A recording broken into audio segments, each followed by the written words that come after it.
നമസ്കാരം, പുതിയ വീഡിയോയിലേക്ക് എല്ലാവർക്കും സ്വാഗതം. ബിഗ് ബോസ് തന്നെയാണ് നിന്നും നമ്മുടെ വിഷയം.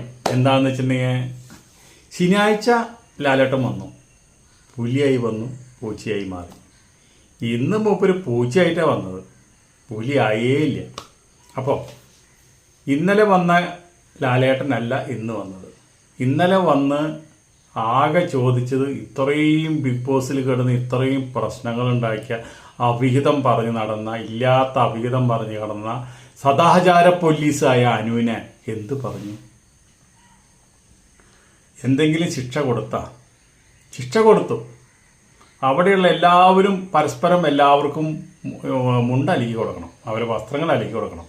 ഷഡ്ഡിയും ബ്രേസറൊക്കെ പെണ്ണുങ്ങൾ, ആണുങ്ങൾ അലക്കി കൊടുക്കേണ്ടവരും, ആണുങ്ങളുടെ ഷഡ്ഡിയും ബ്രേസറൊക്കെ പെണ്ണുങ്ങൾ അലക്കേണ്ടവരും. ഇതാണോ ശിക്ഷ എന്ന് ഞാൻ ചോദിക്കുന്നത്. ഇന്ന് ലാലേട്ടൻ നമ്മുടെ അനുമോളെ വാനോളം അങ്ങോട്ട് പുകഴ്ത്തുന്നുണ്ട്. അനു ഇന്നലെ കളിച്ച കളി ഗംഭീരമായിട്ടാ. മൗനവ്രതത്തിൽ നടന്ന ഒരു സാധനം ഉണ്ടായിരുന്നല്ലോ, ടാസ്ക് കളിച്ച് കിട്ടിയ വൈറ്റ് കാർഡുകൾ കൊടുത്തുള്ള ഒരു സംഭവമാണ്. അത് ഇവിടെ ഗംഭീരമായിട്ട് കളിച്ചു വന്നു. അതിനൊപ്പം കളിച്ച ആള് പോരാ, ഇത് മാത്രമാണ് നന്നായത്. അപ്പോൾ പ്രത്യേകിച്ച് വിളിച്ച അഭിനന്ദനം. കുറച്ച് കഴിയുമ്പോൾ അടുത്തേക്ക് ഒരു അനു എന്തോ ഉറങ്ങുകയാണോ എന്നൊക്കെ ചോദിക്കുന്നുണ്ട്. അപ്പം ഇന്ന് അനുവിനൊരു തട്ടുമില്ല, മുട്ടുമില്ല, കൊട്ടുമില്ല. അപ്പം ഞാൻ ഇന്നലെ പറഞ്ഞു, അനുവായിട്ട് ബിഗ് ബോസിൻ്റെ സ്ക്രിപ്റ്റ്, ആ സ്ക്രിപ്റ്റ് വർക്ക് തന്നെയാണ് അനുവിനെ അവിടെ പിടിച്ചു നിർത്തുന്നതും അവൾക്ക് എന്തും കാണിക്കാന്നുള്ള തൻ്റെ ഇടം വന്നതും ഈ കരച്ചിലൊക്കെ അവളുടെ മുഖത്തുനിന്ന് മാറിയതും നമുക്കെല്ലാവർക്കും മനസ്സിലാവുന്നുണ്ട്. മോഹൻലാൽ ഒരാൾ പുറത്ത് വരുമ്പോൾ ആദ്യം ചോദിക്കുന്നത് എന്താ? ഇതിൻ്റെ ഉള്ളിൽ സ്ക്രിപ്റ്റ് ഉണ്ടോ? ഇതിൻ്റെ ഉള്ളിൽ ജീവിക്കാൻ ബുദ്ധിമുട്ടുണ്ടോ? നിങ്ങൾ പുറത്ത് കണ്ട ബിഗ് ബോസ് ആണോ ഇതിൻ്റെ ഉള്ളിൽ എന്നാ ചോദിക്കുന്നത്. അപ്പോൾ ഇതിൻ്റെ ഉള്ളിൽ സ്ക്രിപ്റ്റ് ഇല്ല, തിരക്കഥയില്ല, നാടകമില്ല എന്നുള്ളത് ജനങ്ങൾ അറിയിക്കണം, എന്നാലല്ലേ ജനങ്ങൾക്ക് ഇഷ്ടപ്പെടുള്ളൂ. എന്താ കാരണം എന്ന് വെച്ചിട്ടുണ്ടെങ്കിൽ, ഇപ്പോൾ അവിടെ വീക്കെൻഡിൽ ആരെങ്കിലും ഔട്ടാവുണ്ടെങ്കിൽ അവിടെ ഷൂട്ടിങ് കഴിഞ്ഞാൽ അപ്പം തന്നെ ഇവിടെ നമ്മൾ യൂട്യൂബേഴ്സ് ഇടുന്നുണ്ട്, ഇന്ന ആൾ ഔട്ടായി എന്നുണ്ട്. അപ്പോൾ അതരെ സീക്രറ്റ്സ് അപ്പം തന്നെ അവിടെ നിന്ന് ചോർന്ന് പോവുക. അതിന്ന് അവർക്ക് ഈ നാട്ടുകാരെ മുഴുവൻ പിടിച്ചു നിർത്തി അതിന് മുമ്പിൽ ഷോ നടത്തുമ്പോൾ എല്ലാ നാട്ടുകാരും വന്നിരുന്നിട്ട് മോഹൻലാലിൻ്റെ മുമ്പിൽ ഇരിക്കുന്നുണ്ട്. അവരെ ഫോൺ അപ്പം മേടിച്ചു വെച്ചാലും അപ്പോൾ അവർ ഷോ കഴിഞ്ഞ് കഴിഞ്ഞാൽ ഫോൺ കൊടുക്കും. അവരെ സുഹൃത്തുക്കൾക്ക് അവർ മെസ്സേജ് അയക്കും, അതേ ഇപ്രാവശ്യം ഔട്ടായത് ഇന്ന ആളാണ് കേട്ടാ, ശൈത്യൻ കിട്ടാ. അതുപോലെ തന്നെ വേറെ രണ്ടാളും കൂടി ആ പനിയും കൊണ്ട് തട്ടിക്കളഞ്ഞു. അതുപോലെ തന്നെ രേണുവിനെയും പുറത്താക്കി, രേണുവും പുറത്തു പോയി എന്നൊക്കെ പറഞ്ഞു കഴിഞ്ഞാൽ അതങ്ങനെ പബ്ലിക് ആവില്ലേ? ഇത് ടെലികാസ്റ്റ് പിറ്റേ ദിവസമല്ല നടക്കുന്നത്, അല്ലെങ്കിൽ അന്ന് രാത്രിയല്ല നടക്കുന്നത്, അപ്പോൾ തലേദിവസമല്ല ഷൂട്ടിങ് നടക്കുന്നത്. അപ്പോൾ ഇതൊക്കെ ഇവർ ലീക്കാവുന്ന കാര്യം. നിങ്ങൾക്ക് അവിടെ ഷൂട്ടിങ് നടക്കുമ്പോൾ അതിന് മുമ്പിൽ ഒരു 10 ആൾ ഇരുത്തേണ്ട കാര്യമില്ലല്ലോ. പിന്നെ നിങ്ങളുടെ ക്രൂ മെമ്പേഴ്സ് തന്നെ പല യൂട്യൂബേഴ്സുള്ള സുഹൃത്തുക്കളുണ്ട്, അവരും ചോർത്തി കൊടുക്കുന്നുണ്ട് അവിടെ നടക്കുന്ന എല്ലാ കാര്യങ്ങളും. അതുപോലെ തന്നെ ഈ സ്ക്രിപ്റ്റിൻ്റെ കാര്യങ്ങളും പലരും അവിടെ നിന്ന് ചോർത്തി കൊടുക്കുന്നുണ്ട്. ബിഗ് ബോസ് കൺസ്ട്രക്ഷൻ റൂമിലേക്ക് എല്ലാവരെ വിളിക്കുന്ന സംഭവങ്ങളൊന്നും ആരും കാണിക്കില്ല. അതൊക്കെ കട്ട് ചെയ്ത് കാണിക്കുള്ളൂ. അവർക്ക് വിവരങ്ങളൊക്കെ പറഞ്ഞു കൊടുത്ത് അതിൻ്റേതായുള്ള അവിടെ മൂടായി കളി ഇറങ്ങിയില്ലേ, കളി നടന്നില്ലെങ്കിൽ, അവിടെ കണ്ടന്റ് കിട്ടിയില്ല എന്ന് വെച്ചിട്ടുണ്ടെങ്കിൽ ബിഗ് ബോസിന് ഇറങ്ങി വന്ന് ആ ശബ്ദം പറയുന്ന ആൾക്കും അവിടെ ഇറങ്ങി വന്ന് കണ്ടന്റ് ഉണ്ടാക്കാൻ പറ്റുമോ? ഇല്ലല്ലോ. അപ്പോൾ കണ്ടന്റ് മോശമായ കാരണം ഇപ്രാവശ്യം 5 വൈൽഡ് കാർഡുകൾ ഒരുമിച്ച് കയറിയത്. ഈ 5 വൈൽഡ് കാർഡുകൾ കയറിയവരാരൊക്കെയാണ്? ഒന്ന് സാബുമോൻ, എൻ്റെ പൊന്നെ, അവനെ കാണുമ്പോൾ അവൻ്റെ മുഖത്ത് ചൂല് പച്ചയാണത്തിൽ ചവിട്ടിയ വെച്ച ചൂല് അവൻ്റെ മുഖത്ത് എടുത്ത് അടിക്കാൻ തോന്നും. ഇവനൊക്കെ ബിഗ് ബോസ് പ്രൊഡക്റ്റാണോ? പിന്നെ ഒരു പ്രവീൺ, ഇവൻ ബിഗ് ബോസ് പ്രൊഡക്റ്റാണോ? പിന്നെ ഒരു മസ്റ്റാനി കാണിച്ചു കൂട്ടണം. എന്താണ് മസ്റ്റാനി? കളി കണ്ടിട്ടാണ് ചെല്ലണത്. മസ്റ്റാനിക്ക് അവിടെ സ്ക്രീൻ പേസ് കിട്ടണം. അവിടെ സ്ക്രീൻ പേസ് കിട്ടണം എന്ന് വെച്ചിട്ടുണ്ടെങ്കിൽ അവിടെയുള്ള നെഗറ്റീവായി കളിക്കുന്നവരെ നെഞ്ഞത്തേക്ക് കയറണം. അവിടെ അവൾ കണ്ടെത്തിയുള്ള ആളാരാണ്? റെനയുടെ മെക്കറ്റിക്ക് കയറി. റെനയുടെ മെക്കറ്റിക്ക് കയറുക മാത്രമല്ല, പല ആക്ഷൻസുകൾ കാണിച്ച് അവളെ കളിയാക്കുക. അവൾക്കൊരു കാമുകനുണ്ട് എന്നുള്ളത് അവൾ പുറത്ത് വെച്ച് അറിഞ്ഞതാണ്. അപ്പോൾ അവളുടെ സ്ട്രാറ്റജി അനുസരിച്ച് അവൾ മനസ്സിൽ വെച്ചു, ഇതിൻ്റെ ഉള്ളിൽ വന്നു കഴിഞ്ഞാൽ ആദ്യം ടാർഗറ്റ് ചെയ്യുന്നത് ആ പനി, പിന്നെ ടാർഗറ്റ് ചെയ്യുന്നത് റെന, ഇങ്ങനെയൊക്കെ കണക്ക് കൂട്ടി അതിൻ്റെ ഉള്ളിൽ വന്ന് പല ഭാഷകൾ ഉപയോഗിച്ച് റെനയുടെ കാമുകൻ്റെ പീനട്ട് എന്നാ പറഞ്ഞത്. പീനട്ട് എന്ന് പറഞ്ഞാൽ വേറെ ഒന്നുമില്ല, അണ്ടി. അതന്നെ പുരുഷന്മാരുടെ ലിംഗം. ഇതിനാണ് അവൾ വടച്ചൊടിച്ച് ചിരിച്ച് പറഞ്ഞത്. അത് മോഹൻലാൽ പ്രത്യേകിച്ച് പീനട്ടാ പീനട്ടാ പീനട്ടാ പീനട്ടാ. എന്താണ് പീനട്ട്? ലാലേട്ടന് മനസ്സിലാവണ്ടല്ല. പക്ഷെ ലാലേട്ടൻ ജനങ്ങൾക്കും കൂടി മനസ്സിലായിക്കോട്ടെ, ഇവള് ചെയ്ത തെണ്ടിത്തരം, ഇവള് ചെയ്ത തെമ്മാടിത്തരം, ഇവള് ചെയ്ത ഭാഷ എല്ലാവരും അറിയട്ടെ എന്ന് വിചാരിച്ചിട്ടാണ് വീണ്ടും പീനട്ട് അണ്ടി. അപ്പോൾ ഇത്രയും ക്രൂക്കലായിട്ടുള്ള മൈൻഡുള്ള ആളവള്. അപ്പോൾ എന്താണ് അവളുടെ ഉദ്ദേശം? ഇതൊക്കെ പറഞ്ഞാലും ഇവരൊക്കെ മെക്കിട്ട് കയറിയാലും ഇവരൊക്കെ അനാവശ്യം പറഞ്ഞാലും പാത്രം കഴുകാണ്ട് ചെന്ന് കിടന്ന് ഉറങ്ങിക്കഴിഞ്ഞാലും വീക്കെൻഡിൽ ലാലേട്ടൻ വരില്ലോ. ലാലേട്ടൻ വന്നാൽ അവളെടുത്ത് പൊരിക്കില്ലോ. ഇവള് ഈ നമ്മുടെ കേരളത്തിലെ ആരുമല്ല, ഏതോ ആൾക്കാർക്ക് ഇന്റർവ്യൂ കൊടുക്കാൻ വല്ലപ്പോഴും ഓണത്തിന് വിഷുവിനും വരുന്ന ഇരിക്കുന്ന ഒരു ആങ്കർ. അങ്ങനെയുള്ള ഒരാളെ ലാലേട്ടൻ വന്ന് പൊരിക്കുമ്പോൾ അവൾക്ക് അങ്ങോട്ട് ഫെയിം കൂടണ്, അവൾക്ക് സ്ക്രീൻ പേസ് കിട്ടണ്. അതാണ് അവളെ തട്ടിപ്പ്. ലാലേട്ടൻ വന്ന് ചീത്ത പറയണം. ലാലേട്ടൻ ചീത്ത പറഞ്ഞാലാണ് എൻ്റെ ഫെയിം കൂടുള്ളൂ. അതിന് വേണ്ടിയിട്ടാണ് നമ്മൾ കാരണന്മാർ പറഞ്ഞിട്ടുണ്ടല്ലേ, തല്ല് കൊള്ളായാലും മോതിരിട്ട കൈ കൊണ്ട് തല്ല് കൊള്ളണമെന്ന്. അതെന്നിന് അവള് കളിച്ചത്. അവള് മോതിരിട്ട അത്രയും വലിയ നമ്മുടെ നടനായ മോഹൻലാല് ഒന്ന് ചീത്ത പറഞ്ഞാലോ ഇനി അവിടെ നിന്ന് ഇറങ്ങി വന്നൊന്ന് തല്ലിയാലോ സന്തോഷമേ ഉള്ളൂ. ലാലേട്ടനാണല്ലോ അത്. ലാലേട്ടനാണല്ലേ ചീത്ത പറയണത്. ഇത്രയും വലിയൊരു നടൻ നമ്മളെക്കുറിച്ച് പറഞ്ഞ് ആ സ്ക്രീൻ പേസ് 5 മിനിറ്റ് 10 മിനിറ്റ് കിട്ടുമ്പോൾ ഇവൾ ആരായി? അത് ഇവളുടെ മൈൻഡാണത്. ഇവളെ കൊണ്ട് അവിടെ ചെയ്യിക്കണതൊക്കെ ഇവളുടെ മൈൻഡാണ്. ഇവളെ തെറി പറഞ്ഞാലും ലാലേട്ടൻ എന്ത് പറഞ്ഞാലും ഇവളതൊക്കെ സ്ക്രീൻ പേസ് ആയിട്ട് ചെറിച്ച് നിൽക്കണത് കണ്ട ഇവളെ മുഖത്ത് ഒരു ഭാവവ്യത്യാസം ഉണ്ടോ നോക്ക്. ഈ സ്വർണത്തിന് എന്തെങ്ങനെ ഈ വില കൂടുന്നെന്ന് ഞാൻ ചിന്തിക്കാറുണ്ട്. അതുപോലെ തന്നെ ഈ പൊട്ടിക്ക് ഭയങ്കര വലിയ ഓട്ടമാണ്. സ്വർണത്തിനേലും വില കൂടും. ഇന്നലെ അവിടെ ആൾക്കാരെ അവിടെ ഇരിക്കുന്ന ആണുങ്ങളുടെയും പെണ്ണുങ്ങളുടെയും മുഖത്തുള്ള പൊട്ടി, അത് ഒരു 1.5 പൊട്ടിയിട്ടിട്ട് എല്ലാവരും ഇരിക്കുന്നത്. നിങ്ങളെല്ലാവരും വന്ന ഉടനെ ഇവരെ മുഖം കണ്ട. ബിഗ് ബോസ് ഒരു സാധനം പോലും ഉള്ളിലേക്ക് കടത്തിയില്ല. ഇവരൊക്കെ മുഖം കാണുമ്പോൾ നമുക്ക് വൈകുന്നേരം കിടന്ന് ഉറങ്ങുമ്പോൾ പേടിയാവും. ഇവരെ മുഖം ആലോചിക്കുമ്പോൾ എന്ന് വെച്ചിട്ടുണ്ടെങ്കിൽ അത്രയും ഭീകരമായിട്ടുള്ള മുഖം. അവർക്കൊന്നും പൊട്ടിയോ മേക്കപ്പോ ഇല്ലാണ്ട് ഇരിക്കാൻ പറ്റില്ല എന്ന് മനസ്സിലായില്ല. അപ്പോൾ അതുകൊണ്ട് ഇപ്പോൾ സകല അവൻ്റെ ഉള്ളിലുള്ള സകല മത്സരാർത്ഥി സ്ത്രീകളും പൊട്ടിയ ഒരു നമ്മുടെ റോഡിൽ ടാറിനെ പോലെ അട്ടി വെച്ചൊക്കെ ഓരോരുത്തർ. അപ്പം അങ്ങനെ ഓരോരാൾ എടുത്തിട്ട് കാര്യമില്ല. എല്ലാവരും അതുപോലെ തന്നെയാണ് പൊട്ടിയിട്ടിട്ടാണ് വെച്ചോണത്. മോഹൻലാൽ ഒരു പൊട്ടിയിട്ടില്ല കേട്ടോ. അപ്പോൾ അങ്ങനെ ഇരിക്കാൻ സ്ക്രീൻ പ്രൈസ് കിട്ടാനും മോഹൻലാലിൻ്റെ നിന്ന് തല്ല് കിട്ടാനും മോഹൻലാലിൻ്റെ നിന്ന് ശകാരം കിട്ടാനും വേണ്ടിയിട്ടാണ് അവൾ ഈ ബിഗ് ബോസിൻ്റെ ഉള്ളിൽ കിടന്നിട്ട് ഈ ഒരു വീക്കെൻഡിൽ ഈ വക കളികളൊക്കെ കളിച്ചത്. അവൾക്കറിയാം ഈ എന്ത് കളി കളിച്ചാലും നമ്മൾ ആദ്യം സ്ക്രീൻ പ്രൈസിൽ വന്നു കഴിഞ്ഞാൽ പിന്നെ അവിടെ നിന്ന് അങ്ങോട്ട് പിടിച്ചു കയറാൻ അവൾക്കറിയാം. അവൾ സ്ട്രാറ്റജി മാറ്റും. അടുത്ത പ്രാവശ്യം വേറെ ആൾക്കാരെ നെഞ്ഞത്ത് കയറും.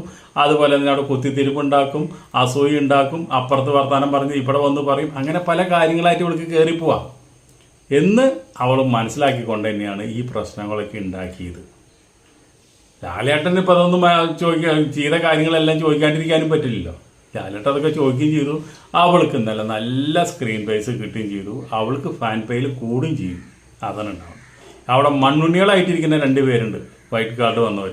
ഒന്ന് നമ്മുടെ സാബ് മോൻ, അതുപോലെ തന്നെ പ്രവീൺ. ജനിച്ച് വീണ തന്നെ Bigg Boss Hindi Bigg Boss കണ്ടിട്ടാണ് മൂപ്പർ ജനിച്ച് വീണത്. അപ്പോൾ ഇങ്ങനെയുള്ള ആൾക്കാർ എത്രയോ നല്ല ചെറുപ്പക്കാർക്ക് നന്നായി റിയാക്ട് ചെയ്യുന്ന നന്നായി കളിക്കുന്ന എത്ര ആളുടെ ചാൻസുകളാണ്. ഈ രേണു, അതുപോലെ തന്നെ സാബു മോൻ, അതുപോലെ തന്നെ നമ്മുടെ ഈ പ്രവീൺ, ഇവരൊക്കെ അതുപോലെ ഇന്നലെ പുറത്തായിട്ടുള്ള വെണ്ണുമ്പിള്ള, ഇവരൊക്കെ എടുത്ത് അട്ടിയെടുക്കണമെന്ന് അറിയാം. അത്രയും നല്ല ആൾക്കാർ വേറെ കിടക്കണം. അവരൊന്നും എടുക്കാണ്ട് ഇവർ വന്ന് കുത്തിച്ചാടിച്ച് ഇവർ വല്ല റെക്കമെൻഡേഷനൊക്കെ ചെയ്ത് ഇതിനുള്ളിലേക്ക് കയറണമെന്ന് തോന്നുന്നുണ്ട്.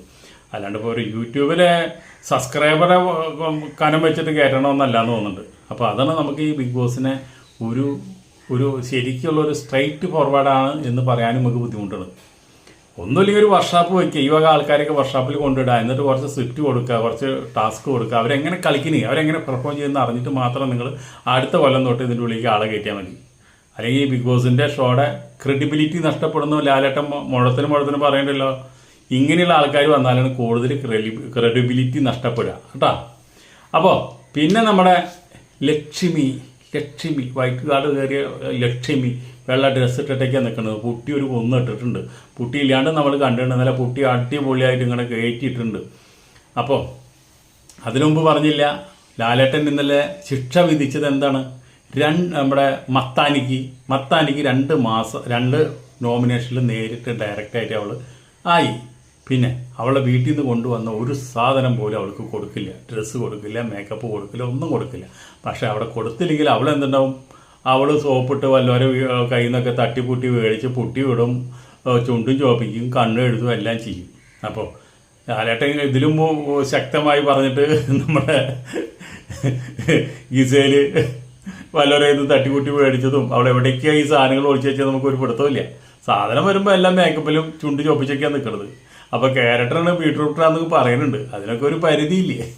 ഇതൊക്കെ ഇവിടെ ഇപ്പോൾ ഏറ്റവും കൂടുതൽ മൊബൈൽ ഫോണുള്ളതും ഏറ്റവും കൂടുതൽ ജയിലിൽ നിന്ന് പുറത്തേക്ക് വിളിക്കുന്നതൊക്കെ ജയിലിനുള്ളിൽ എല്ലാ സാധനങ്ങളും സൗകര്യങ്ങളുണ്ടെന്ന് പറഞ്ഞ പോലെ ഇവിടെ അതുപോലെ തന്നെയാണ്. എല്ലാം അവരെ കയ്യിലുണ്ട്. ഇനിയിപ്പോൾ അതൊക്കെ ബിഗ് ബോസ് കൊടുത്തില്ലെങ്കിലും അവരതൊക്കെ എടുത്ത് ഒളിച്ചു വെച്ചിട്ട് അതിൻ്റെ ഉള്ളിൽ വന്നോക്കണത്. ആ കാര്യത്തിലൊന്നും ഒരു 100% ഉറപ്പാണ്. അപ്പോൾ ഇവിടെ അങ്ങനെ പെട്ടെന്ന് ഒരു മേക്കപ്പ് ഇല്ലാത്ത ഒരാളായിട്ട് കാണാൻ ബുദ്ധിമുട്ടാന്ന് തോന്നുന്നുണ്ട്. ഈ സാധനങ്ങളൊക്കെ പിടിച്ചു വെച്ച് കഴിഞ്ഞാൽ ഡ്രസ്സ് കിട്ടില്ല എന്ന് മാത്രമേ ഉള്ളൂ. ഡ്രസ്സ് ഇപ്പോൾ എന്തെങ്കിലും ഒന്ന് ഇട്ടാലും മതിയല്ലോ. അപ്പോൾ പിന്നെ ഇനി ഇവിടെ നമ്മൾക്ക് ലക്ഷ്മിയുടെ തീരുമാനങ്ങളാണ്, ബ്രിട്ടീഷ് കാലത്തെ തീരുമാനങ്ങളാണ് മൂപ്പര് കൊണ്ടതിൽ വന്നു നോക്കുന്നത്. ഒരു കുന്തം അറിയില്ല, ഒരു കുന്തം നേരെ ചുവ പറയാനും അറിയില്ല. എന്തോ ഡ്രസ്സ് എടുത്ത് മുകളിൽ ഇട്ടിട്ടുണ്ട്. അത് ആര്യൻ്റെ മെക്കട്ടിക്ക് കയറിയിട്ട് അത് ആര്യ എടുത്ത് ദൂരെ കളഞ്ഞതിന് ഇവള് ചെയ്തതിനൊന്നും യാതൊരു പ്രശ്നവുമില്ല. അതിന് താങ്ങാനായിട്ട് അവിടെ വേറെ ആൾക്കാരും ഉണ്ട്. ഇവള് ചെയ്തെന്താ? ആ പാവം മനുഷ്യൻ ആര്യൻ അലക്കി തേച്ച് ക്ലീനായിട്ട് കുളി കഴിഞ്ഞ് വന്നാൽ അതാ ഇട്ടിട്ട് ഇരിക്കാലോ എന്ന് വിചാരിച്ചിരുന്നതാ. അതും വൈറ്റ് ഷർട്ട്. അപ്പോൾ ഇവൾക്കിത് കണ്ടപ്പോൾ കണ്ടങ്കാളി കയറിയിട്ട് എന്തുണ്ടായി? ഇതാര്യാണ് ഈ ഡ്രസ്സ്? ഇതാര്യാന്ന് വെച്ചിട്ടുണ്ടെങ്കിൽ 10 മിനിറ്റിനുള്ളിൽ 5 മിനിറ്റിനുള്ളിൽ 10 മിനിറ്റിനുള്ളിൽ ഇത് ഇവിടുന്ന് മാറ്റിയില്ലെങ്കിൽ ഞാൻ ചിലപ്പോൾ കത്തിച്ചു കളയും എന്നുള്ള നിലയാണ് അവളുടെ വർത്താനം കേട്ടത്. അത് കഴിഞ്ഞ് 5 മിനിറ്റ് കഴിഞ്ഞിട്ട് ഉടമസ്ഥൻ കുളിക്കുകയല്ലേ, ആൾ വന്നില്ല. അപ്പോൾ എന്തുണ്ടായി? എടുത്ത് നിലത്തേക്ക് കേട്ടു. ഒരാൾ ചെയ്യണ കാര്യമാണോ അതൊക്കെ? ഇവരൊക്കെ ഒരു വീട്ടിലാണോ താമസിക്കുന്നത്?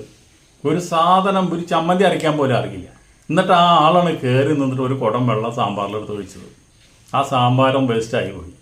അപ്പോൾ അറിയില്ലെങ്കിൽ ലാലേട്ടൻ പറഞ്ഞ പോലെ അറിയില്ല, എനിക്ക് ഭക്ഷണം വെക്കാൻ അറിയില്ല, ഞാൻ എൻ്റെ ജീവിതത്തിൽ ഭക്ഷണം വെച്ചിട്ടില്ല, എല്ലാവരും ഭക്ഷണം വെച്ച് എനിക്ക് തരാറാ പതിവ്, ഞാനത് മിണുങ്ങാറാ പതിവ് എന്ന് പറഞ്ഞാൽ മതി. പിന്നെ ഭക്ഷണം വെക്കാൻ തീരെ അറിയാത്ത ആൾക്കാർ ഈ ബിഗ് ബോസിൽ കുത്തിക്കയറ്റി വരേണ്ട യാതൊരു കാര്യമില്ല. എല്ലാ കാര്യങ്ങളും അറിയണവർ മാത്രം ഇവിടെ വന്നാൽ മതി. അപ്പോൾ നിങ്ങൾക്ക് ഇനി ക്ലോസറ്റ് കഴുകാനും അറിയില്ല, നിലം തുടയ്ക്കാനും അറിയില്ല, നിലത്ത് അടിക്കാനും അറിയില്ല, മറ്റൊന്നും അറിയില്ല. ബിഗ് ബോസിൻ്റെ കാശ് വേണം. എല്ലാ ആഴ്ചയിലും കാശ് ബാങ്കിൽ ചെല്ലണം. ഇവിടെ ഒരു കാര്യങ്ങൾ ചെയ്യാനും പറ്റില്ല.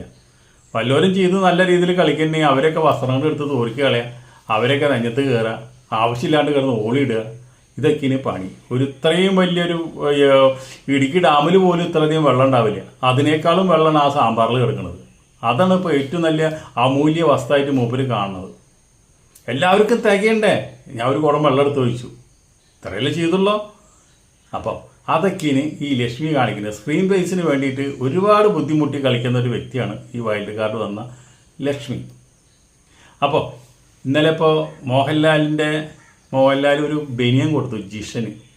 എന്താണ് കൊടുത്തത്? ഒരു മോഹൻലാലിൻ്റെ പേരെഴുതി ഒപ്പിട്ട ഒരു ബനിയൻ കൊടുത്തു.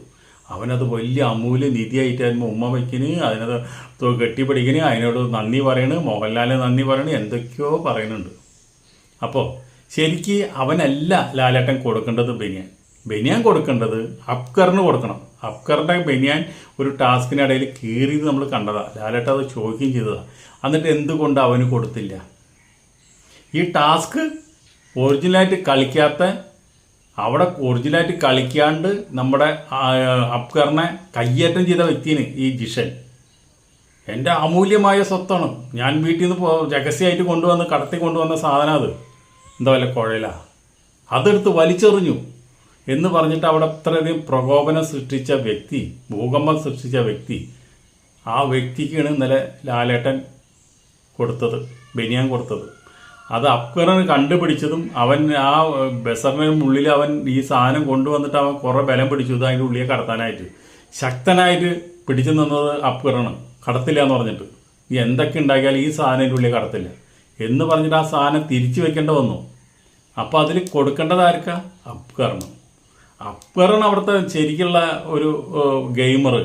എല്ലാ കളിയും കളിക്കുന്ന, എല്ലാം തുറന്ന് സംസാരിക്കുന്ന, അനീതി കണ്ടു കഴിഞ്ഞാൽ ശബ്ദം ഉയർത്തുന്ന വ്യക്തിനെ അദ്ദേഹം. അപ്പോൾ അദ്ദേഹത്തിനെ ഷൂന്നാക്കിക്കൊണ്ട് അദ്ദേഹത്തിനെ മാറ്റി നിർത്തിക്കൊണ്ട് ഇവന് ബനിയം കൊടുത്തു.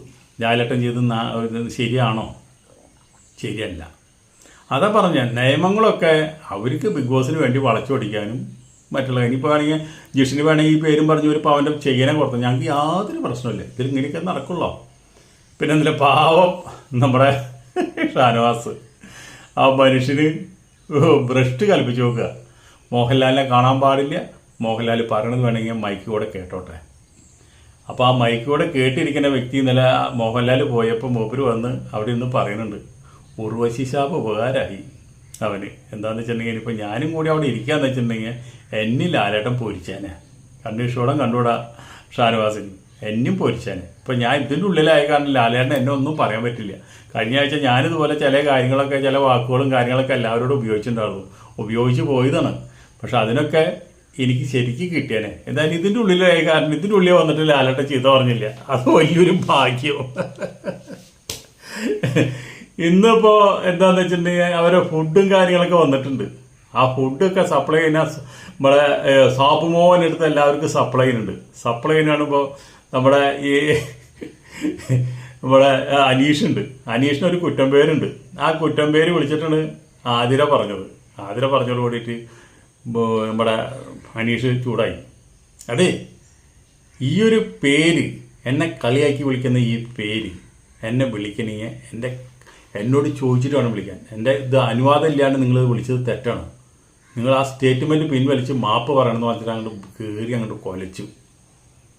അപ്പോൾ കൊലച്ചപ്പോൾ അതിന് ഏറ്റെടുത്ത ഇവിടെ നൂറ നല്ല കാര്യമാണ് പറഞ്ഞത്. നീയേ അനീഷ, നീ അധികം കിടന്ന് കുരയ്ക്കണ്ട. നിനക്ക് വല്ലവരെയൊക്കെ കഴുത പുലി ഇങ്ങനെ കുറേ കാര്യങ്ങളൊക്കെ നിനക്ക് വിളിക്കാം. അതൊക്കെ നീ ഷാനവാസിന് എത്രയോ പ്രാവശ്യം വിളിച്ചിരിക്കുന്നത്. അതുപോലെ തന്നെ പല ആൾക്കാരും നീ വിളിച്ചിട്ടുണ്ട്. അതൊക്കെ നീ കൺസൾട്ട് മേടിച്ചിട്ടാണോ നീ വിളിച്ചു നോക്കുന്നത്? അവരുടെ അനുവാദം മേടിച്ചിട്ടാണോ നീ വിളിച്ചു നോക്കുന്നത്? അല്ലല്ലോ. അപ്പം നിനക്കൊരു നീതി, അവർക്ക് വേറെ നീതി അല്ലേ?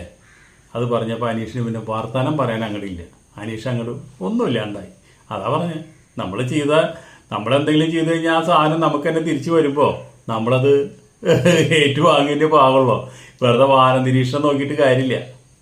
അപ്പോൾ എനിക്ക് ഇന്നലത്തെ എപ്പിസോഡിൽ ഇന്നലെ എന്തായാലും അനുവിന് എന്തെങ്കിലും ഒരു ശിക്ഷ കൊടുക്കും, വീണ്ടും ഒരു ശിക്ഷ കൊടുക്കും. എല്ലാവർക്കും കൂടിയുള്ളൊരു ശിക്ഷയാണ് ഇന്നലെ ശനിയാഴ്ച ലാലേട്ടൻ കൊടുത്തത്. അത് ഒട്ടും ന്യായമായുള്ള കാര്യമല്ല. അങ്ങോട്ടും ഇങ്ങോട്ടും വസ്ത്രം കഴിവുകൊണ്ട് മാത്രം എന്ത് ശിക്ഷയാണെന്ന് അതിന് പറയണത്?